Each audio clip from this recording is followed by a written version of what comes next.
जब शुरू होता है तो यहाँ यीशु मसीह कहते हैं कि हे पिता, मैं अपनी आत्मा तेरे हाथ में सौंपता हूँ, और वह कहकर उन्होंने प्राण छोड़ दिया, त्याग दिया। सो यहाँ यीशु मसीह का पूर्ण समर्पण है। और सातों वचन में एक बात बहुत कॉमन है जो आप लोगों ने ध्यान दिया होगा। पहला वचन जब उन्होंने कहा था तो क्या कहा था?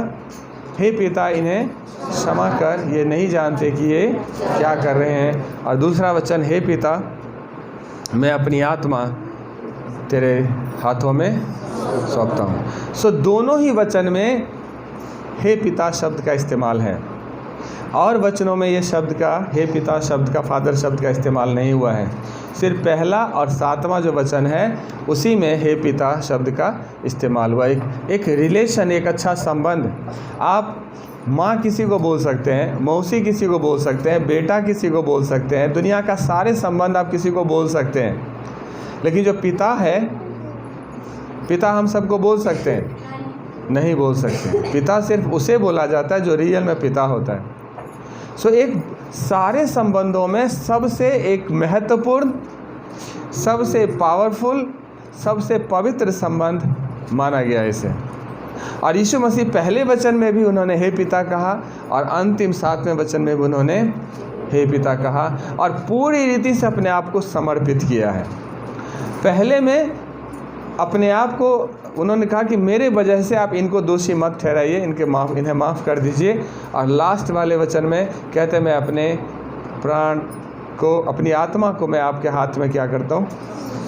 समर्पित करता हूँ। और पूरी तरह से अपनी समर्पण को प्रभु यीशु मसीह वहाँ दिखा रहे हैं। और जब हम भजन 31 पढ़ते हैं तो वहाँ भी 5वें जो वर्ष है, वहाँ भी पहला खंड में यही लिखा हुआ है, समर्पण की बात करी गई है ना।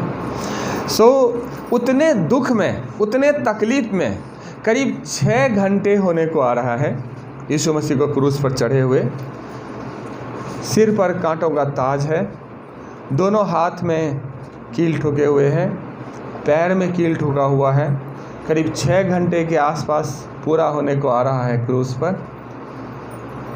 उनके पीठ पर 39 कोरे का निशान है, उनके गाल पर चोट का निशान है, उनके बाल खींचे हुए हैं, बिल्कुल दर्द में हैं, बिल्कुल दर्द में हैं।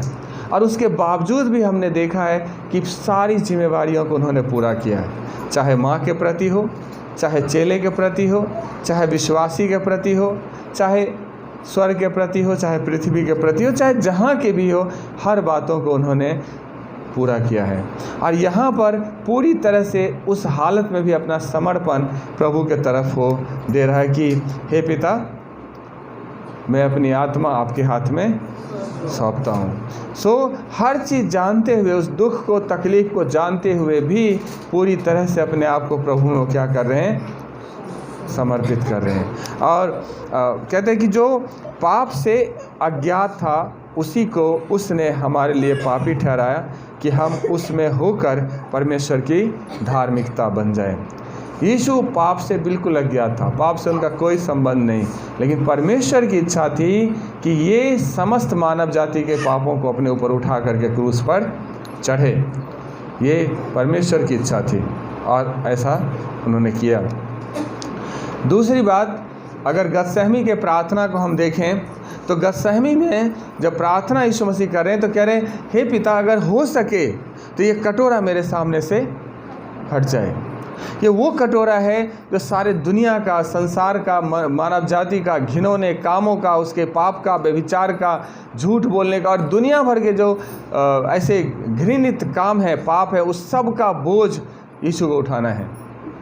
और इसलिए यीशु मसीह कहते हैं कि आत्मा तो तैयार है लेकिन शरीर निर्बल है, इसलिए हे प्रभु, अगर हो सके तो ये कटोरा मेरे सामने से क्या हो जाए? दूर हो जाए, लेकिन फिर भी मेरी नहीं बल्कि आपकी इच्छा पूरी हो। यीशु को पता है कि इसमें से जिस गलती का सज़ा उनको उठाना है, यीशु को उठाना है, वो गलती यीशु मसीह ने कभी करा ही नहीं। जिस पाप के लिए यीशु को क्रूस पर चढ़ना है, वो पाप यीशु मसीह ने कभी करा ही नहीं, लेकिन फिर भी यीशु को उन सारी बात को पूरा करना है क्योंकि पिता की ये इच्छा है। और उस दर्द को उन्होंने झेला, कितना आज्ञाकारी पुत्र के समान पिता के उस आज्ञा को झेला, और अभी भी क्रूस पर वो उन्हें पिता कह रहे हैं। है ना, पिता कहते हैं।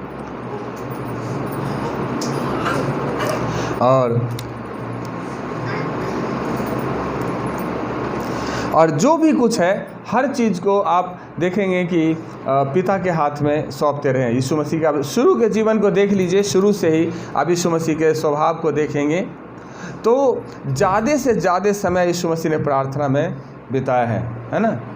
कहा जाता है कि Jesus was the man of prayer. सबसे ज़्यादा प्रार्थना करने वाला अगर कोई था तो यीशु मसीह खुद थे। भरे दिन सेवा करते थे, 30-35 किलोमीटर ज़मीन कम से कम उनका चलना फिरना होता था, वो भी पैदल। सवारी को तो बहुत कम इस्तेमाल किया, नाव को, गधे को, ये सब चीज़ों को, पैदल। और उसके बावजूद रात में भरे रात प्रार्थना में हम लोग थोड़ी सी मेहनत हो जाती है, एक दो प्रेयर ज़्यादा हो जाती है तो हम इतना थक जाते हैं कि बुरा हाल हो जाता है, सिर्फ आराम करना चाहते हैं। लेकिन यीशु मसीह फिर भी प्रार्थना में थे। ज़्यादा से ज़्यादा समय उन्होंने प्रार्थना में यीशु मसीह ने बिताया और पूरी अधीनता के साथ बिताया। अब जहाँ भी बात सुनेंगे प्रभु के तो वहाँ हर जगह उन्होंने पिता पिता पिता शब्द का यीशु मसीह ने इस्तेमाल किया है। और चेलों को भी यही सिखाया कि वो तुम्हारा पिता है। परमेश्वर तो सबका है लेकिन तुम्हारा क्या है, वो पिता है। हमें सिखाया कि उसे हे हमारे पिता करके उनसे क्या करो, प्रार्थना करो।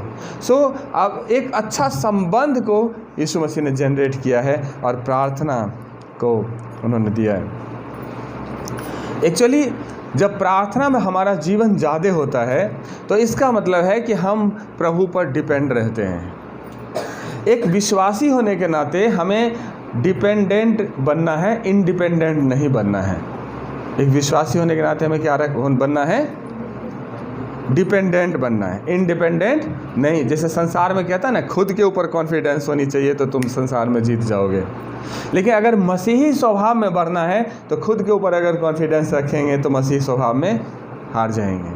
पूरी तरह से छोटी से छोटी और बड़ी से बड़ी बातों के लिए हमें सिर्फ और सिर्फ प्रभु पर हमें क्या रहना है, निर्भर रहना है, प्रभु पर निर्भर रहना। आप दाऊद के जीवन को देख लीजिए।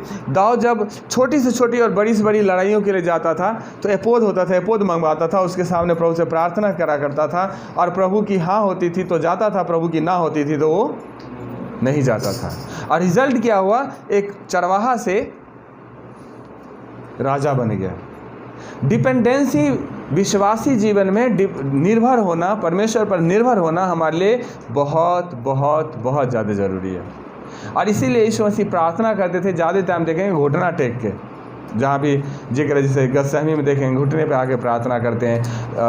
दानियल को देखें घुटने पर आके प्रार्थना करते हैं। तो घुटने पे आने का मतलब है पूर्ण रीति से सामने वाले के सामने समर्पण हो जाना, पूर्ण रीति से समर्पित हो जाना। एक प्रार्थना में अच्छी जीवन व्यतीत करने के लिए ज़रूरी है कि हम पूर्ण रीति से अपने आप को परमेश्वर में क्या करें, समर्पित करें। और यीशु मसीह जो हमारा रोल मॉडल है, हमारा आइडियल है, हमें उनसे सीखना है कि यीशु मसीह कितना प्रार्थना में समय बिताते थे और उसी हिसाब से हमें भी प्रार्थना में समय बिताना चाहिए। अपने शरीर, प्राण, आत्मा तीनों को पूरी तरह से परमेश्वर के हाथ में पर डे सौंपना चाहिए, पर डे, कि प्रभु हमारे शरीर, प्राण, आत्मा आपके सच्चे, सामर्थ्य और जीवित हाथ में सुरक्षित रहे।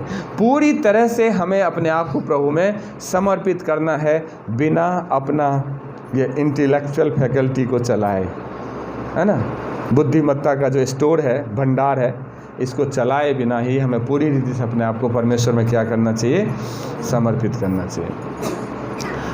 तीसरी बात जो है कि बाइबल हम सबको दिया गया, तीसरी बात है कि परमेश्वर के जो वादे हैं इस बाइबल के अंदर, उस एक एक वादे पे हमें भरोसा रखना चाहिए। मेरे प्रिय, अगर आप सचमुच एक विजयी जीवन जीना चाहते हैं, अगर सचमुच आप एक भरोसेमंद जीवन जीना चाहते हैं, सचमुच आप चाहते हैं कि प्रभु का काम आपके जीवन में भरपूरी से हो, तो जो वादा बाइबल में किया गया है उस एक एक वादा पे पूरे का पूरे भरोसा होना चाहिए। और मैंने अपने जीवन में ऐसा अनुभव किया है कि जो वादा है, जब उस वादा पे हम भरोसा रखते हैं तो बड़ी से बड़ी समस्या में भी हमें वो ढाल के तरह हमारे साथ क्या करता है, काम देता है, ढाल के साथ काम देता है। एग्जाम्पल के तौर पर देख सकते हैं, जब दाऊद गोलियत का सामना करने जा रहा है, दाऊद एक बच्चा सा है, गोलियत इतना विशाल है, इतनी ताकतवर है, इतनी भयंकर है कि पूरी इजरायली सेना पीछे हट गया। पूरी इजरायली सेना, कोई लड़ने को जाने को तैयार नहीं, चाहे वो सेनापति हो, चाहे सारथी हो, रथी हो, है ना, धनुर्धारी हो, किसी भी चीज़ में निपुण है, लेकिन वो गोलियत का सामना करने को राजी नहीं है। लेकिन दाऊद सामना करने के लिए गया। आप क्या सोचते हैं? तोप लेके गया था या एक छप्पन लेके गया था? डुर डुर डुर डुर। महज गोफन और 5 पत्थर। लेकिन वो इस भरोसे से नहीं गया था कि मैं बहुत ताकतवर हूँ, मैंने शेर को मारा है और ये करा है वो करा है। नहीं, वो कहता है लड़ाई तो यहोवा का है। लड़ाई किसका है? यहोवा का है, मेरी लड़ाई नहीं है। मैं तो सीधे एक, जैसे मूसा घाट में एक लाठी है, लाठी का सांप बनना और सांप से फिर लाठी बनना, ये लाठी की बहादुरी नहीं है, परमेश्वर का चमत्कार है। उसी तरह से दाऊद पूरी रीति से अपने आप को परमेश्वर के हाथ में सौंपता है। मैं अवेलेबल हूँ, मैं तैयार हूँ। इस्तेमाल कौन करेगा? परमेश्वर। इस्तेमाल परमेश्वर करेगा, और तब उसने विजय को प्राप्त कर लिया। सो हमें पूरी रीति से अपने आप को किसके हाथ में समर्पित करना है? प्रभु के हाथ में समर्पित करना है। और चाहे वो कठिन परिस्थितियां हो, यीशु मसीह को अब देखेंगे लूका रचित सुसमाचार के 4 अध्याय में, यीशु मसीह की परीक्षा हुआ है वहाँ पर, है ना। और वहाँ यीशु ने जब बात किया है तो वचन से बात किया है।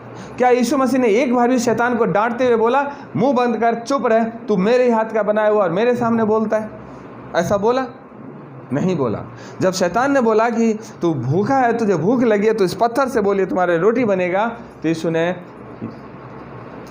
कहा पत्थर रोटी बन जाए। उन्होंने क्या कहा? मनुष्य केवल रोटी ही से नहीं बल्कि परमेश्वर घर एक वचन से जीवित रहेगा। किस चीज़ का इस्तेमाल किया शैतान के विरोध में? वचन का। वचन किसका है? परमेश्वर का। दूसरी बात, जब उन्हें कहा कि तू मुझे प्रणाम कर तो दुनिया की सारी दौलत मैं तुझे दे दूंगा, तभी भी यीशु मसीह ने कौन सा वचन इस्तेमाल किया? हे प्रभु अपने परमेश्वर, तू प्रभु अपने परमेश्वर को प्रणाम कर और केवल उसी की उपासना। ये भी व्यवस्था विवरण से लिया हुआ वचन है ना। उसका तीसरा है तू अपने प्रभु अपने परमेश्वर की परीक्षा ना करना। सो हमने क्या देखा कि यीशु मसीह हर जगह उस वचन का इस्तेमाल किया है जो उसका खुद का है।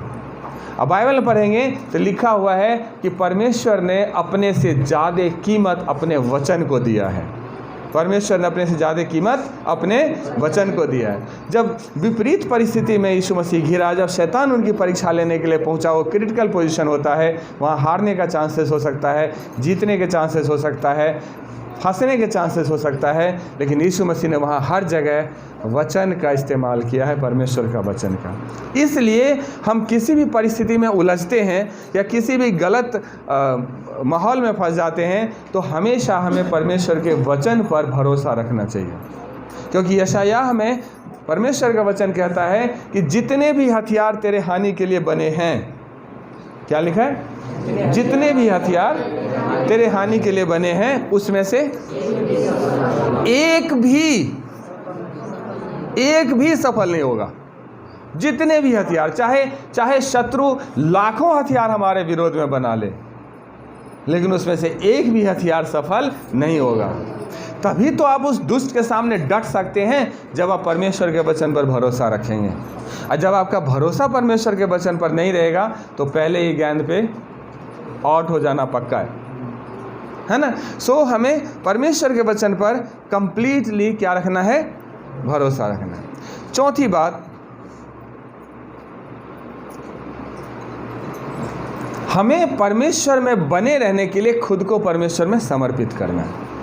हमें परमेश्वर में बने रहने के लिए खुद को परमेश्वर में क्या करना है? समर्पित करना है। कई बार हम सोचते हैं ये कैसे हो सकता है? कैसे हो सकता है? एक आप लॉजिक लगा के देखिए तो जिस भट्ठे को 7 गुना ज़्यादा धधका दिया गया, जिस भट्ठे में फेंकने वाले जल गए, उस भट्ठे में जाने वाले के बाल तक न झुलसे, मौजे में आग की बदबू तक नहीं आई। उसको तो छोड़िए, जिस रस्सी से बांध कर उसे फेंका गया वो रस्सी जल गया, लेकिन रोआ नहीं जला। हालेलुया। ये बिना समर्पण के पॉसिबल है। जब नबूकदनेस्सर ने कहा कि तुम मेरे सामने झुककर इस खड़ी कराई मूर्ति को सलाम करने, तो ये आग देख, इस आग में तुझे क्या कर दिया जाएगा? भस्म कर दिया जाएगा। देखता हूँ कौन तुझे बचाने आता है। शद्रक मेशक अबेदनगो ने कहा कि जिस परमेश्वर पर मैं भरोसा रखता हूँ वो तेरे हाथ से भी बचा सकता है और इस आग से भी बचा सकता है, और अगर ना भी बचाए तो भी कोई बात नहीं, लेकिन मैं तेरी खड़ी कराई मूर्तियों के सामने नहीं झुकूंगा। ये भरोसा है। उसको पता है कि मेरा परमेश्वर हर मुसीबत से निकालेगा। उसे भरोसा है कि हमारे बाप दादाओं के लिए लाल सागर ने रास्ता दे दिया है। उसे भरोसा है कि हमारे उस बाप दादाओं के लिए यरदन नदी 2 भाग में हो गया। उसे भरोसा है जब हमारे पूर्वज मुट्ठी भर थे तभी उन्होंने करान देश तक जीतते हुए चला गया। उसे भरोसा है। विश्वास बहुत ज़्यादा ज़रूरी है। वो वादे पर जो बाइबल के अंदर किया गया है, ये कथा कहानी नहीं लिखा हुआ है मेरे प्रिय। ये परमेश्वर के वो वचन हैं जो मनुष्यों के द्वारा लिखा गया है, लिखवाया गया है।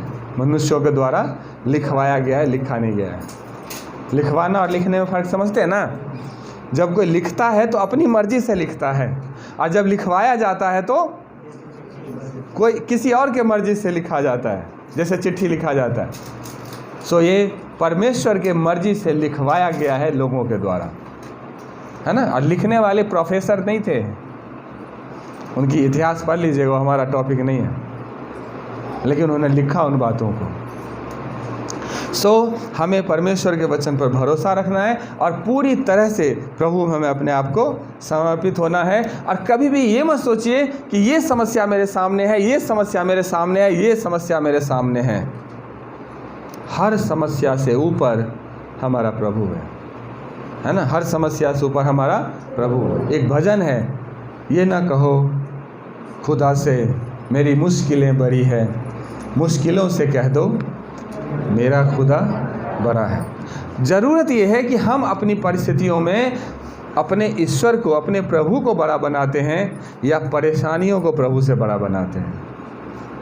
अगर आप परमेश्वर के वचन पर भरोसा रखेंगे तो निश्चित रूप से आप प्रभु को बड़ा समझेंगे, परेशानी को छोटा समझेंगे। अगर आपका भरोसा वचन पर नहीं रहेगा तो आप परेशानी को बड़ा समझेंगे और प्रभु को छोटा समझेंगे।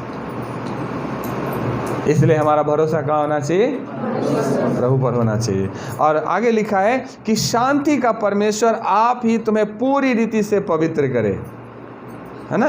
पहला थिस्सलुनीकियों को जब पौलुस ने लिखा है तो 5:23 में लिखा है कि शांति का परमेश्वर आप ही तुझे क्या रखे? पूरी रीति से पवित्र रखे, तुम्हारी आत्मा, प्राण और देह हमारे प्रभु यीशु मसीह के आने तक पूरे पूरे निर्दोष और सुरक्षित रखे। पूरे पूरे क्या रखे? निर्दोष और सुरक्षित रखे। जब आप प्रभु पर भरोसा रखेंगे तो प्रभु कोई न कोई रास्ता निकाल ही लेता है। चाहे शेर के मांद में दानियल को डाल दिया गया, चाहे शद्रक मेशक अबेदनगो को आग में डाल दिया गया, अगर परमेश्वर के पुत्र को उस आग में जाना पड़ा अपने लोगों को बचाने के लिए तो वहाँ तक पहुँच गया। अगर उन्हें शेर के मुंह को बंद करना पड़ा, उसके जबड़ों को बंद करना पड़ा, तो वो काम भी किया, लेकिन अपने लोगों पर आँच नहीं आने दिया, आँच नहीं आने दिया। वो ऐसा परमेश्वर है। इसलिए ज़रूरत है कि यीशु के जीवन से हम सीखें कि वो अपनी अंतिम जो क्रूस की जो कहानी को पूरा करने का 6ठा घंटा पूरा होने पर ही है, तभी उन्होंने अपने पूरी आत्मा को, अपनी पूरी अधीनता को किसके हाथ में दिया? परमेश्वर के हाथ में। और हम सब के लिए ज़रूरी है कि हम भी अपने जीवन को पूरी रीति से प्रभु के अधीन में दें, ताकि हमारा जीवन और भी प्रभु में बलवंत हो और बढ़ता हुआ चला जाए और हमारा जीवन आशीषित हो। हमारा जीवन क्या हो? आशीषित हो। सो प्रभु